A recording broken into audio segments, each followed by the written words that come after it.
IPL തുടർച്ചയായി രണ്ടാം കിരീടം ഉയർത്തുമ്പോൾ ടീമിന്റെ നെടുന്തൂണായി തിളങ്ങിയത് മറ്റാരുമല്ല, സാക്ഷാൽ വിരാട് കോഹ്ലി തന്നെയാണ്. ഫൈനലിൽ അർദ്ധ സെഞ്ചുറിയുമായി തിളങ്ങിയ ടീമിന്റെ ടോപ്പ് സ്കോററാകാനും കോഹ്ലിക്ക് സാധിച്ചു.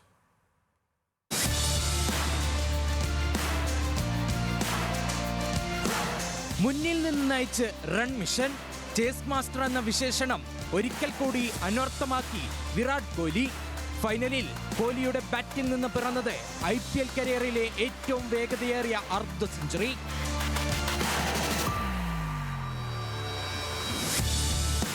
വിമർശകർക്കുള്ള മറുപടിയാണ് അഹമ്മദാബാദിലെ നരേന്ദ്രമോദി സ്റ്റേഡിയത്തിൽ വിരാട് കോഹ്ലി നൽകിയത്.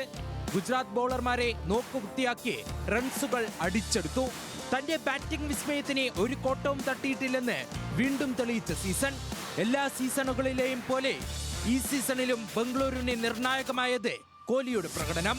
16 മത്സരങ്ങളിൽ നിന്ന് ഒരു സെഞ്ചുറി അടക്കം കിങ് കോഹ്ലി അടിച്ചുകൂട്ടിയത് 675 റൺസ്. ഫൈനലിൽ 42 പന്തുകളിൽ നിന്ന് 75 റൺസ് എടുത്ത് കോഹ്ലി RCBക്ക് കരുത്തായി.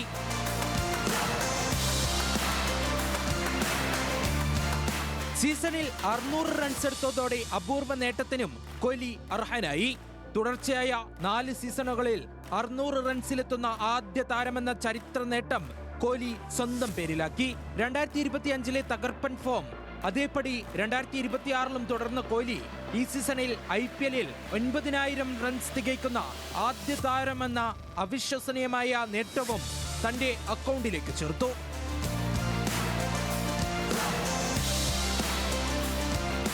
നീണ്ട 18 വർഷങ്ങൾ ഒരൊറ്റ ടീമിനായി കളിച്ച് കൈപ്പേറിയ ദിനങ്ങളിൽ കൂടി കടന്നുപോയി കരിയറിന്റെ അവസാനത്തിലാണ് കഴിഞ്ഞ സീസണിൽ ആദ്യ IPL കിരീടമെന്ന സ്വപ്നം കോഹ്ലി യാഥാർത്ഥ്യമാക്കിയത്.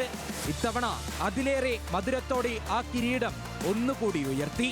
ഓരോ സീസണിലും തന്റെ ബാറ്റിംഗ് മൂർച്ച കൂട്ടി വരുന്ന കോഹ്ലി എന്ന രാജാവ് അടുത്ത സീസണിൽ എന്തായിരിക്കും കാത്തുവച്ചേക്കുന്നതെന്ന് കണ്ടറിയാം. Sports desk, news Malayalam.